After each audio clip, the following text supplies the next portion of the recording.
국제기구에 들어가기 위한 핵심 역량. 저는 좀 적극성을 뽑고 싶거든요. 열심히 살지 않는 분 없잖아요. 근데 그 열심히 하고 일을 하는 걸 티를 내는 것도 좀 실력이라는 걸 많이 느꼈어요. AI를 어떻게 좀 개인적으로 좀 바라보시는지. 이런 업무 작업을 하면서 챗GPT 그냥 사실 왜 인턴 나를 고용을 했지 이런 생각이 드는 거예요. 네. 이 이야기 꼭 해주셨으면 좋겠는데 그 행사 준비하다가 갑자기 이렇게 연락 왔던. 저 이거 유퀴즈에 나가면 얘기하려고 아껴두고 있어요. 아 그래요? 네.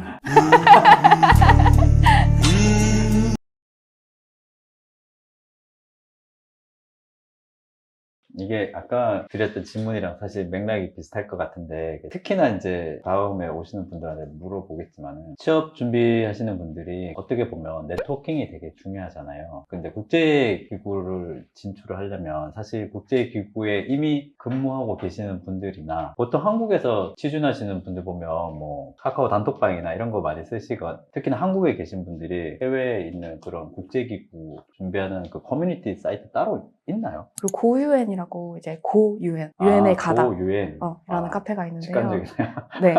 제가 사실 그 미국 가서 토요일에 온라인 멘토링을 고유엔에서 이제 저를 멘토로 초청을 해주셨는데 이게 이제 지금 알기로는 거의 한 몇천 명? 네, 그 가입자분들이 네. 계세요. 그러니까 국제기구에 이미 종사하고 계시거나 국제기구 진출을 꿈꾸는 한국인 분들을 대상으로 하는 그런 커뮤니티인데 그런 커뮤니티도 찾아보시면 좋습니다. 네. 오픈 채팅방 요즘 검색해보면 뭐 유엔뿐만 아니라 국제기구 진출을 위해서 이제 뭐 국제기구 이렇게 검색 키워드 하시면은 다양한 이제 뭐 면접 준비라든지 스터디 그런 모임들이 있고 저도 지금 국제기구는 아니지만 이제 뭐 영어나 프랑스어 이제 시사 관련해서 이제 양계 언어를 실력을 향상시키고 싶은 분들을 대상으로 이제 스터디 모임 같은 걸 운영을 하고 있어요. 네. 사실은 또 궁금한 것 중에 하나가 그런 국제기구에서 근무를 하시게 되면 네. 언어는 어떻게 보면 당연한 거잖아요. 네. 영어로 대부분 공용어로 하니까 영어랑 프랑스어, 불어로 많이 하지 않나요? 그래서 두 개를 어쨌든 다 잘 하시는데 그러면 이제 언어는 기본이라고 하고 그 다음에 이제 필요로 하는 좀 하드 스킬은 어떤 것들이 좀 있는지 뭐 예를 들어서 세계의 많은 정책이나 이런 거 하려면 사실 요즘은 다 데이터 기반으로 많이 하잖아요. 그래서 뭐 엑셀을 잘 다뤄야 된다거나 아니면 요즘은 또 거기에서 좀 더 나아가서 그 데이터 시각화 같은 툴 같은 것들 뭐 이런 것들을 좀 다뤄야 된다거나 어떤 그런 자질이나 스킬들이 많이 요구가 되나요? 어떤가요? 네, 그렇죠. 직무 공고 같으면 이제 그 직무에서 그 지원자가 필요로 하는 기술이나 역량, 뭐 핵심 가치들이 이제 다 쭉 나열이 되어 있습니다. 그래서 저 같은 경우는 지금 이제 직무가 디자인 그리고 번역이기 때문에 관련 그 해서 뭐 디자인 툴을 활용할 줄 아는지 뭐 캔바, 뭐 감마부터 시작해서 네, 어도비, 뭐 일러 이런 다양한 디자인 툴을 사용할 수 있는지가 적혀 있었고 예를 들면 뭐 데이터 쪽이시면은 뭐 파이썬 다룰 수 있는지 자바, 스크립트 이런 특정한 그 기술들이 다 이제 직무 공고에 나열이 되어 있어요. 그래서 본인이 희망하는 분야라든지 본인의 전공에 맞춰서 그 직무와의 그런 부합성을 봐서 자기들이 찾는 기술이나 역량, 핵심 가치를 갖고 있는 지원자를 많이 뽑는 추세인 것 같습니다. 요즘은 보면 그냥 옛날에 비해서 사실 하나의 기술 잘하는 것도 어려운데 너무 많은 것들을 또 요구하는 것 같은 경향이 없지 않아 있는 것 같은데 여기 이제 AI가 들어오고 나서 이게 더 가속화된 것 같아요. 예, 그래서 예를 들면 언어 하나 잘하기도 쉽지 않은데 개발 언어 같은 경우도 되게 많은 것들을 요구를 하게 되고 옛날에는 직장 생활 한 5년 차 정도 돼야 맞아요. 알만한 지식들을 입사 초기에 이제 신입 직원들한테 요구되는 경우도 많은 것 같아요. 맞아요. 예. 요즘 중고 신인이라고 얘기 많이 하잖아요. 저도 중고 인턴이었고 일을 하다가 온 인턴. 네. 제가 그 아무런 경력이나 학위를 요구하지 않는 인턴 자리에 뽑힐 수 있었던 것도 말씀하신 것처럼 이미 다양한 직무에서 쌓아오는 그런 경험이 있었기 때문이라고 생각을 해서 저는 이제 어떤 일이 주어지면 이제 가장 중요한 거는 직무에 대한 그 그러니까 주어진 업무에 대한 이해도인 것 같아요. 그래서 그걸 잘 이해해서 수행을 하는데 그 수행을 잘 하려면 말씀하신 것처럼 그 팀이 필요로 하는 그 팀의 조직의 미션이나 그런 비전을 또는 목표를 달성하는 데 필요한 그 업무를 해줄 수 있는 기술이나 역량을 가진 그런 지원자가 중요하죠. 그래서 저도 사실 디자인 전공이 아닌데 지금 디자인을 갑자기 하고 있어요. 그래서 국제기구 같은 경우는 이제 모든 것들이 좀 프로젝트 기술에 기반해서 일을 해서 어떤 뭐 예를 들면 뭐 이렇게 정권이나 정치적인 이슈나 세간의 그런 동향에 따라서 네. 조금 펀딩의 그런 정도가 더 커지는 경우가 있고 적어지는 경우가 있어요. 그렇죠. 지금은 이제 환경에 대한 펀딩이 엄청 줄어서 이제 그러니까요. 환경 프로젝트는 다 줄어드는데, 그래서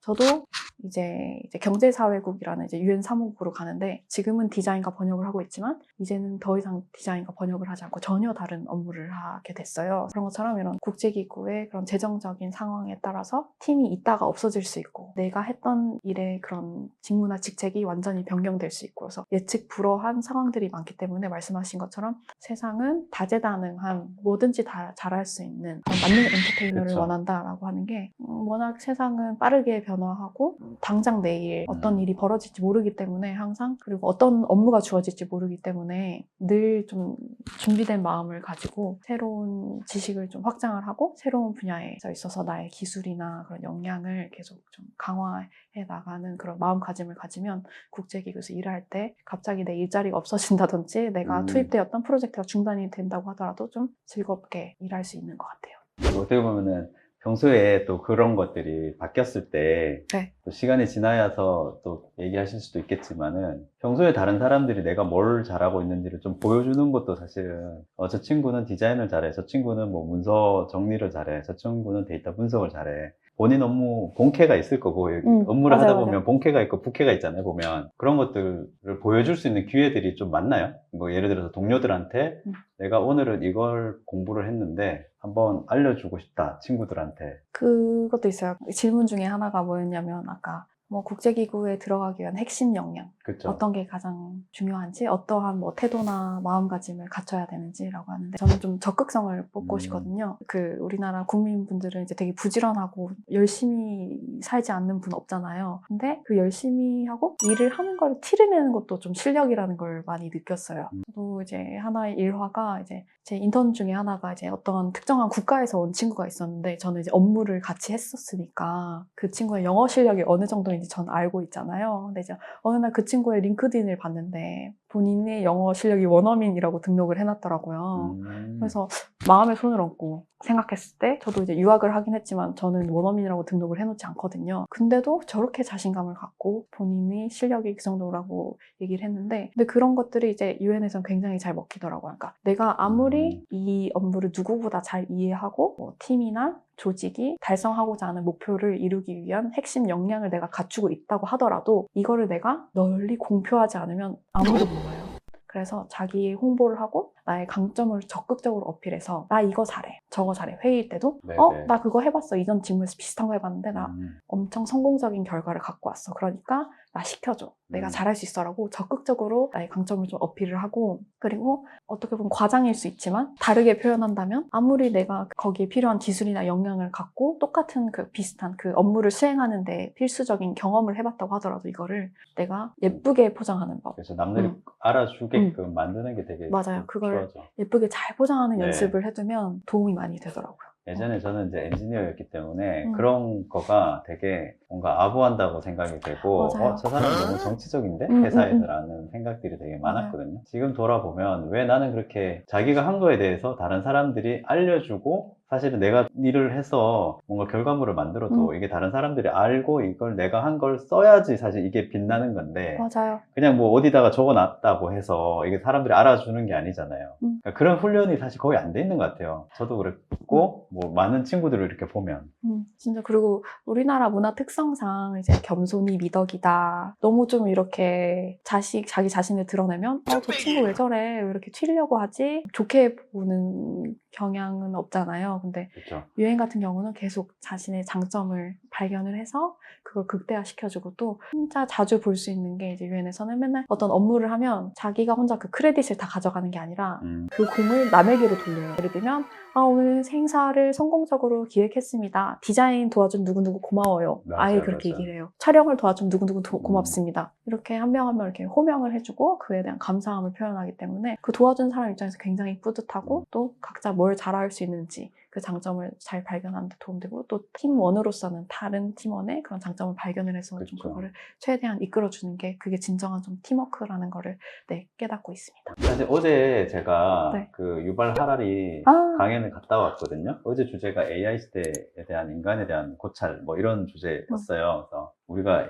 인공지능을 어떻게 바라봐야 되는가. 유발 하라리 교수님이 계속 얘기했던 게 AI를 에이전트로 바라봐야 된다. 그러면서 알고리즘 얘기 되게 많이 했거든요. 그러니까 알고리즘 때문에 어떻게 보면 우리가 인식하는 거, 세상을 인식하는 게 왜곡되잖아요. 편향되고 거기로부터 어떻게 내가 정상적인 사고를 하고 내가 진리를 추구해 갈 것인가에 대한 목표가 되게 상위 목표인 거죠. 상위 개념인 거고, 그걸 어떻게 할 수 있을까. 사실 AI는 어떻게 보면 인간의 그 감정은 없잖아요. 감정을 흉내낼 수는 있지만, 그러니까 남을 도와주는 거는 좋은데, AI는 그걸 어떻게 보면 대부분이 어려운 국가나 어려운 조직이나 어려운 개인을 도와주는 게 사람은 이게 공감이 있고 일종의 컴패션이 있잖아요, 사람한테는. 근데 AI는 그게 학습되지 않으면, 그리고 학습되었다 하더라도 표현하는 게 인간이랑 다르게 ROI 따져야 되고 효과를 따지고 퍼포먼스에 대한 것들로 하다 보면 그게 국제기구에서 어떤 정책을 세우는 것뿐만 아니라 그 정책이 실행되는 것도 제가 봤을 때는 너무 데이터 위주로 가지 않을까. 뭐 아무튼 AI가 모든 조직, 모든 산업에 보편화되면 그런 것들이, 그런 관점에서 AI를 어떻게 좀 개인적으로 좀 바라보시는지. 요즘 뭐 AI의 장점과 단점에 대해서 세간에서도 말이 많은데 저는 제가 속한 부서에 한정되어서 말을 하면 AI 의존도가 점점 높아지고 있는 건 사실입니다. 뭐 예를 들면 저는 보통 행사 기획하고 그걸 홍보하는 역할이니까 행사를 이제 홍보할 때 이제 홍보 문구를 일일이 이제 제가 다 적어서 다양한 플랫폼에 이제 업로드를 하고, 그리고 뭐 하나하나 작업해가지고 행사 포스터라든지 배너 같은 거를 작업을 해서 네. 상사분께 이렇게 컨펌을 받아서 다양한 플랫폼에 이렇게 전파하고 게재하는 그런 역할이었다면, AI 장점은 이제 그런 업무를 할 때 많이 업무의 효율성이 올라갔다는 거예요. 그렇죠. 그래서 예를 들면 어떤 행사 문구를 적었을 때 이제 다양한 플랫폼들이 있잖아요. 저희는 이제 주로 링크드인이나 페이스북, 인스타그램을 올리는데 그 사용하시는 주요 사용층, 이용자들의 주요 연령층이 좀 다르고 또 특색이 다 다르고, 그래서 예를 들면 페이스북은 좀 중장년층의 그 업계에 계신 이제 남성분들이 좀 많은데 그런 연령층에 맞춰서 이 똑같은 홍보 문구를 각색해줘. 이러면 정말 기가 막히게 청중의 그쵸. 성격에 맞게 잘 고쳐주더라고요. 그래서 예전에는 그걸 일일이 제가 수작업을 해야 했다면 지금은 AI가 다 알아서 해주기 때문에 굉장히 업무의 효율성이 높아졌고, 그래서 저는 그만큼 절약한 시간에 조금 더 다른 업무를 할 수 있다는 그런 점이 좋고, 반대로 안 좋은 점은 AI에 대한 그런 의존도가 높아지면서 과연 나의 그런 기술이나 역량은 계속해서 지금 향상이 되고 있는가라고 봤을 때 아닌 것 같아요. 저는 요즘 점점 지식적으로나 업무적으로 많이 퇴화하는 것 같습니다. 아니죠. 네. AI를 쓰시면서 네. 더 잘 쓰는 게, 그게 결국 전체적인 관점에서는 어떻게 보면 업무 능력이 이미 같이 올라가는 거죠. 저는 좀 적절하게 잘 이제 균형을 이루면서 사용을 하면 AI가 주는 장점도 취하면서 네. 또 그 단점도 잘 보완할 수 있다고 생각해요. 요즘은 저는 AI를 제가 많이 사용하기 때문에 AI를 잘 활용하는 것도 실력이다라고 맞습니다. 네, 네. 생각합니다.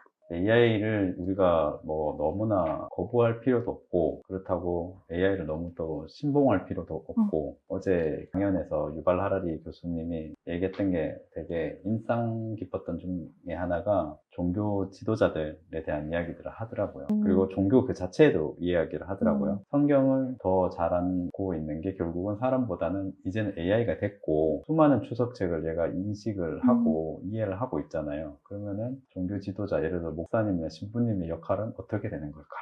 스님들의 역할은 어떻게 되는 걸까? 그런 이야기를 하시더라고요. 그래서 그게 비단 뭐 종교뿐만 아니라 모든 전문직에 있는 것들이 다 비슷하다고 보거든요. 뭐 의사, 변호사, 심지어 이제 개발자. AI 때문에 많은 업무들 자체가 엔트리 레벨에서 하던 것들이 이제 많이 필요 없어졌잖아요. 정말 이제 진짜 고차원적인 작업을 인간이 해야 되는데 과연 그것도 언제까지 우리가 할 수 있을까에 대한, 어제 강연을 들으면서 그런 생각을 많이 하게 됐거든요.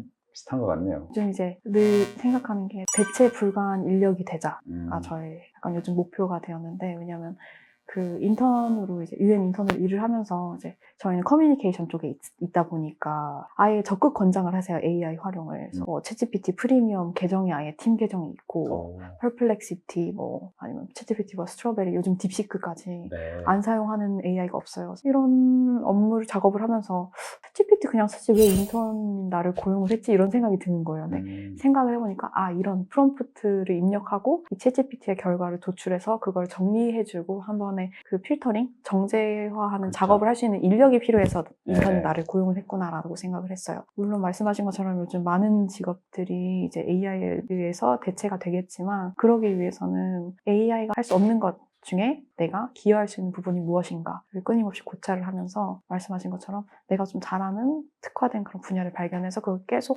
배움에 정진하면서 내 스킬과 역량을 강화하면서 좀 대체 불가한 인력이 되는 게 요즘 저의 목표가 되었습니다. 예전에 제가 NFT 강의하면서 네. non-fungible 토큰이 NFT인데 NFP가 돼야 된다. non-fungible person이 돼야 된다. 그래서 제가 MBTI INFP예요. I am non-fungible person. 그게 돼야 된다. 좋다. 그러려면은 진짜 AI를 잘 활용해야 되고 그리고 자기만의 그 인사이트 만들어내야 되는 게 맞는 것 같고 앞서 우리 얘기했던 것 중에 유연성에 대해서 플렉서빌리티 얘기를 하셨잖아요. 어떤 직업이 갑자기 나한테 주어질지 어떤 롤이 주어질지 모르기 때문에 주어지는 걸 빠르게 이걸 소화해서 내가 그 업무에 들어가서 마치 내가 수년 동안 해온 것처럼 뭔가 결과를 내야 되는 게 네. 어떻게 보면 우리한테 되게 필요한 역량이 돼버린 거잖아요. 그래서 제가 이번에 그 세계경제포럼에 미래 일자리 보고서 2025년도 버전이 나와서 제가 항상 체크하는 게 뭐냐면은 탑 10 스킬을 보거든요. 앞으로 5년 뒤에 주목받을 탑 10 스킬, 가장 주목받을 10가지 기술에 대해서 보는데 제가 이걸 한 2016년 정도 때부터 본 거거든요. 한 10년 정도 쭉 봤는데 항상 바뀌지 않았던 게 1번이 분석적인 사고, 2번이 창의적인 사고였어요. 1, 2번은 안 바뀌었어요. 2023년도에 AI가 10위권이었거든요. 근데 이게 앞으로는 이게 3위로 올라올 거래요. 근데 이번에 나온 보고서에서 되게 주목을 받았던 게 뭐냐면 두 번째 창의적인 그 생각이 4위로 밀려났어요. 무엇이 그걸 대체했나요? 2번이 되게 궁금하죠. 그게 바로 유연성이에요. 플렉서빌리티. 이제는 창의성보다 유연성이 더 필요한 거예요. 어떻게 될지 모른다. 유발 하라리 교수님이 강연에서 강조했던 게 뭐냐면 자기도 앞으로 5년 뒤에 10년 뒤에 어떻게 될지 모른다. 그리고 자기는 미래학자가 아니다. 사람들이 자꾸 자기를 미래학자로 보는데 자기는 미래학자가 아니고 5년 뒤에 자기도 모르겠다. 그렇기 때문에 우리한테 필요한 게 유연성이다 라고 얘기하더라고요. 유발 하라리 교수님 같은 선상에서 이렇게 그러니까요. 의도하진 않았지만 네. 우연히 유연성을 스스로 깨닫고 있는 정말 필요한 것 같아요. 시준을 하고 있는 분들 그리고 특별히 그 중에서도 이제 국제기구에 준비하시는 분들한테 국제기구를 준비할 때 꼭 이것만은 뭐 유의하셔야 된다. 너무 국제기구라고 해서 너무 이 분야에 대해서 이 기술 혹은 뭐 실력에 대해서 준비하는 거에 한국 사람들 같은 경우 그렇잖아요. 막 토익 준비 막 해갖고 점수 막 900, 한 60점, 70점 맞아야지. 일단 실력을 측정할 수 있는 게 제일 좋은 게 어떻게 보면 그런 점수, 자격증이다 보니까 우린 그게 너무 좀 함몰되는 것 같기는 하거든요. 유엔에 지원하는 미국 친구들은 토익 시험 보나요? 아예 그 토익이나 영어 자격증 제출을 요하지 않습니다. 왜냐하면 면접에서 이미 그 실력이 들통나기 때문에 그런 걸 요하지 않습니다. 그럼 일단은 점수 딸 필요는 없다. 저는 그냥 계속 누차 강조하고 싶은 게 기본적인 자격 요건은 갖춰라. 아까 말씀드린 석사학위, 네. 그리고 2년의 유관 경력, 그리고 영어. 그게 기본적인 자격 요건이고 지원은 이제 지원비도 없고 만인에게 열려 있지만 내가 그런 자격 요건을 갖추고 더 준비가 되었을 경우 어떤 기회가 왔을 때 그걸 잡을 수 있다라고 생각을 하고 두 번째는 계속 뭔가를 계속 하셨으면 좋겠어요. 저도 오늘날 이렇게 유엔에 취업을 한 게 단순히 제가 뭐 1, 2년 투자해서 된 건 아니고 아까 말씀드린 것처럼 영어를 어릴 때 학습하고 프랑스어를 학습을 하고 뭐 석사학위를 취득을 하고 지금 이제 7년의 이제 경험을 쌓았던 게 고등학교 때부터 시작을 한 거니까 최소한 10년 이상의 노력의 결실인 네. 거잖아요. 그래서 계속 뭔가 특정 분야에 대한 전문성을 갖는 게 굉장히 중요한데 저도 환경이라는 그런 관심 있는 주제를 찾기 전에는 제가 어떤 관심 분야가 없었는데 어떤 환경이라는 걸 찾고 나서는 그 환경 분야에서 계속 한 7년 정도 종사를 하면서 그 분야의 전문성을 키웠잖아요. 그래서 본인의 어떤 관심 분야나 어떤 특정한 분야에 있어서 전문성을 계속 키우면서 관련된 인턴십을 한다든지 관련된 실무 지식을 쌓는다든지 어떤 조직에 속해서 계속 뭔가를 쉬지 않고 경력의 공백 없이 저처럼 7년간 이렇게 업무를 하는 게 좋다고 생각을 하고 인내심과 끈기를 갖는 게 중요한 것 같아요. 네. 왜냐하면 유엔은 한국처럼 빠르지가 않아서 채용 절차가 뭐 6개월이면 정말 빠른 편이고요. 길게는 1년까지도 걸립니다. 그래서 서류를 지원을 하고 한 달 동안 연락이 없어요. 연락을 뭐 탈락했으면 좀 탈락했다고 알려줬으면 좀 좋겠는데 알려주지. 안 오고요. 한참 뒤에 잊고 있는데 막 연락이 오는 경우도 있어요. 1년 뒤에 갑자기 연락이 오는 경우도 있고 그래서 뭔가 유엔에 들어가야지 하고 뒤에 어떠한 뭐 플랜 B라든지 어떤 계획을 세우지 않고 무작정 퇴사를 하고 유엔에 뭐 집중하겠어 뭐 고시처럼 하는 게 아니거든요. 그러니까 계속 내 주어진 하루하루의 하면서. 그런 책임이나 그런 업무에 충실히 하면서 유엔에 간간히 지원을 하면서 또 이게 아까 말씀드린 프로젝트나 이제 기관에 재정이 없으면 다음날 내 자리가 없어질 수 있거든요. 계약이 연장이 안 될 수도 있어서 늘 좀 고용의 불안정성이 존재합니다. 계속해서 나의 실력을 키워가면서 도전해야 되는 그런 자리이기 때문에 인내심과 좀 끈기를 가지고 계속 도전을 하시면 좋을 것 같습니다.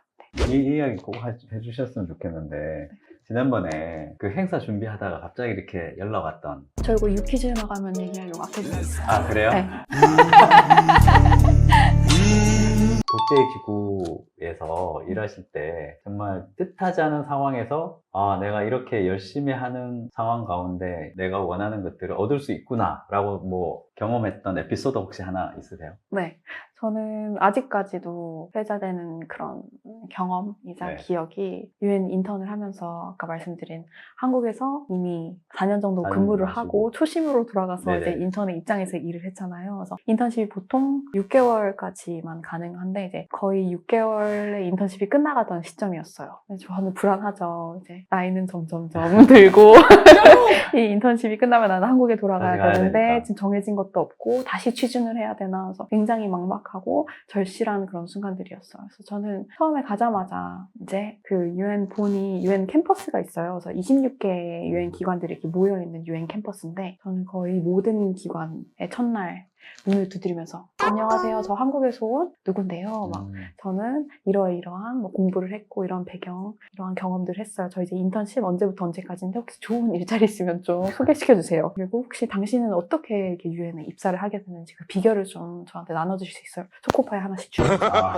돈으로 사람을 사면서 그렇게 비결을 알고 많은 인사이트를 얻고 어떻게든 그 기회가 도사리고 있는 곳들을 다 찾아다녔어요. 그래서 네트워킹의 중요성을 계속 강조를 하는 건데 그래서 그거의 하나의 일환으로 아까 자기가 잘하는 것을 좀 잘 어필을 해야 한다고 했잖아요. 그러니까 그 조직의 미션이나 비전 아니면 그 팀이 뭐 이루고자 달성하고자 하는 그 목표를 먼저 사전에 파악을 해서 내가 어떻게 하면 이 목표를 달성하는 데 도움을 줄 수 있는지 내가 기여할 수 있는 부분이 무엇인지 저는 먼저 미리 생각을 해갔어요. 그래서 첫 팀 회의 때 이러이러한 것들이 있는데 우리 앞으로 이제 뭐 2주 뒤에 행사가 있고 뭐 3주 뒤에는 어떠한 일들이 있는데 그래서 내가 저 이전 직무에서 사회자로 활동을 해봤다라고 이제 얘기를 하면서 저 이거 잘해요, 이거 시켜주세요 라고 계속 제가 잘하는 것들을 어필을 했어요. 그래서 감사하게도 저에게 이제 그 행사의 사회를 진행하는 그런 기회를 주셨고 다행히도 이제 저의 그런 업무나 그런 아웃풋이 좀 마음에 드셨는지 그 뒤로 우리 기관이 하는 행사들 네가 앞으로 계속 다 행사 맡아라고 기회를 주셨어요. 그래서 그러던 어느 날 이제 인턴십 마지막 날이 됩니다. 하면 이제 한국으로 와야 되고. 네. 그래서 아무도 이제 나에게 채용 제안을 하지 않고 저는 이제 돌아가면 이제 30대가 이제 되고 그래서 이제 불안하고 그렇습니다. 그래도 이제 마지막까지 유종의 미를 거두자라고 생각을 해서 그날도 어김없이 그냥 그 기관이 그 주최하는 행사의 사회를 보러 갔는데 뉴욕 본부 UNDP에서 독일을 방문했던 어떤 헤드헌터 분이 이제 미팅이 있으셨는데 미팅이 그때 연기되었나 해서 좀 주변을 배회하시다가 우연히 이런 행사가 있네 하고는 제 목소리를 듣고 제가 그 진행을 봤던 그 행사에 참석을 하게 되신 거죠. 그리고는 제가 이제 1시간 동안 진행을 하시는 모습을 보면서 마지막에 너 목소리 되게 좋다 이러면서 너 인턴이라고 들었는데 나랑 일해볼래? 인턴십 언제 끝나? 라고 물어보시더라고요. 그래서 제가 그분의 손을 덥석 잡고 어찌 알고 오셨는지요? 오늘 제 인턴십 마지막 날입니다. 저 당장 오늘부터 일할 수 있어요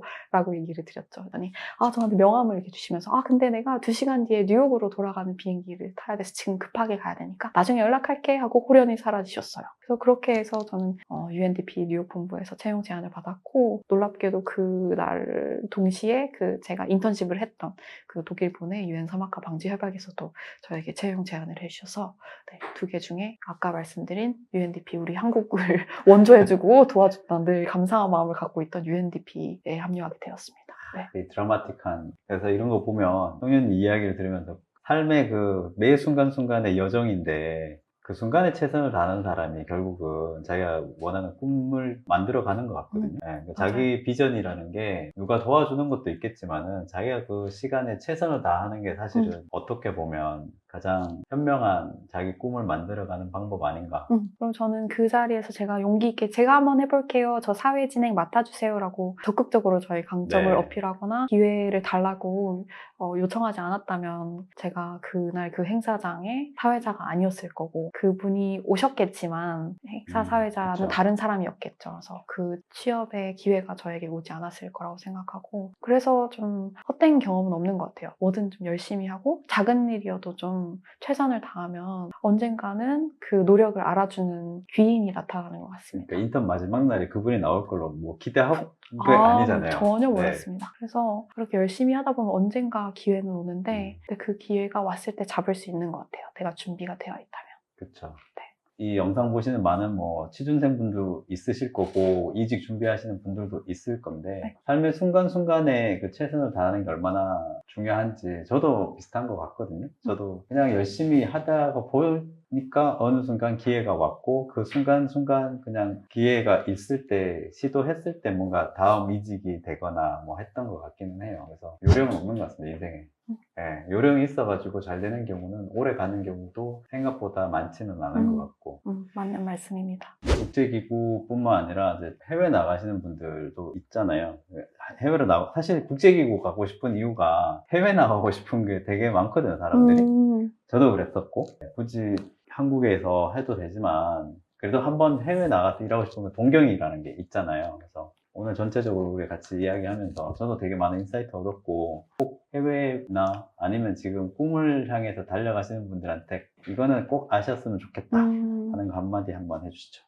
저도 이렇게 살아오면서 사실 흐르는 대로 살아온 것 같지만 그 매 순간순간에는 지금 유네스코에서 일하고 있는 제 친구라든지 저를 프랑스 유학길에 오르게 해준 그런 친구라든지 아니면 UNDP로 저를 채용을 제안을 해주신 그런 헤드헌터 분을 만난 것처럼 매 순간순간 이렇게 인연들이 이렇게 모여서 어떠한 큰 일을 이뤄내는 것 같아요. 그래서 늘 인연을 좀 소중히 하셨으면 좋겠다는 말씀을 드리고 싶고 저도 이렇게 제가 국제기구 직원이 될 줄 몰랐는데 그냥 어느 순간 주어진 업무에 최선을 다하고 열심히 살다 보니까 이렇게 국제기구 직원이 되어 있더라고요. 그래서 제가 요즘 많이 느끼는 게 헛된 경험은 없다. 어떠한 일이든 내가 작은 일에라도 좀 정성을 다하면 그게 나중에 요긴하게 써먹을 때가 있다라는 걸 많이 깨달아서 뭔가 어려움이 있거나 뭐 업무를 할 때 새로운 분야여서 아니면 잘 모르는 그런 지식이나 기술들을 요하는 거여서 어려움을 겪고 있으시다고 하면 힘들어 하시기보다는 좀 나를 자기 개발하고 나의 그런 스킬이나 뭐 역량을 강화하는 그런 좋은 그런 기회로 생각을 하시고 즐겁게 배움에 정진하셨으면 좋겠습니다. 그리고 마지막으로 말씀드리고 싶은 거는 저의 경험은 그냥 저만의 경험이기 때문에 여러분만의 경험, 여러분만의 그런 이야기를 풀어나가셨으면 좋겠어요. 저도 이제 국제기구에 들어와 보니까 많이 좀 비교를 하게 돼요. 이만큼 왔더니 나보다 더 높은 직급에 있는 사람들이 눈에 들어오고, 전 지금 박사과정을 하고 있는데 요즘 박사들이 자꾸 이제 눈에 들어오고, 끊임없이 이제 남과 나를 비교를 하면서 좀 한없이 작아지는 그런 경험들을 우리 인간이라면 다 하겠지만, 제가 당부드리고 싶은 말씀은 남과 비교하지 마라. 그냥 우리는 이제 생김새가 다 다른 것처럼 각자 주어진 그런 달란트나 소명이 다 다르다고 생각해요. 그래서 우리가 이 세상에 태어난 건 결코 우연이 아니고요. 각자 주어진 미션이 있는데 과연 나에게 주어진 미션은 무엇일까? 그리고 그 미션을 달성하기 위해서 과연 내가 기여할 수 있는 부분은 무엇인가? 끊임없이 고찰을 하면서 나만이 할 수 있는 일, 그리고 내가 좋아하고 즐겁게 오래 꾸준히 할 수 있는 일을 찾아서 세상을 조금 더 나은 세상으로 만드는데 기여하셨으면 좋겠습니다. 네. 오늘 영상 끝까지 시청해 주셔서 감사드리고요. 여러분들도 정말 꿈이 있다면 포기하지 마시고, 너무나 이게 상투적인 멘트일 수 있는데 매일매일의 그 루틴을 잘 하는 분들이 결국 그 꿈을 이루는 것 같습니다. 네, 그래서 우리 성정님께서 유엔 사무총장님이 되실 때까지 계속해서 유엔식 TV에서 계속 응원을 해드릴 거고, 그리고 다음에 우리가 한 10,000명 정도가 됐을 때 정말 그때는 뭐 하고 계실지 진짜 상상이 안 되는데, 우리가 뭐 다음 달에 10,000명이 될 수 있잖아요. 꿈은 크게 네. 매일매일의 성실함이 네. 기적을 이룬다. 다음번에 우리가 그 유엔에 제가 가게 되면 한번 직접 유엔 건물 앞에서 한번 인터뷰를 네, 좋습니다. 네. 좋은 그때 생각. 만나 주실 거죠? 당연하죠. 대표님이라면 네, 다음에는 뉴욕에서 만나는 걸로 하도록 하겠습니다. 뉴욕에서 만나요.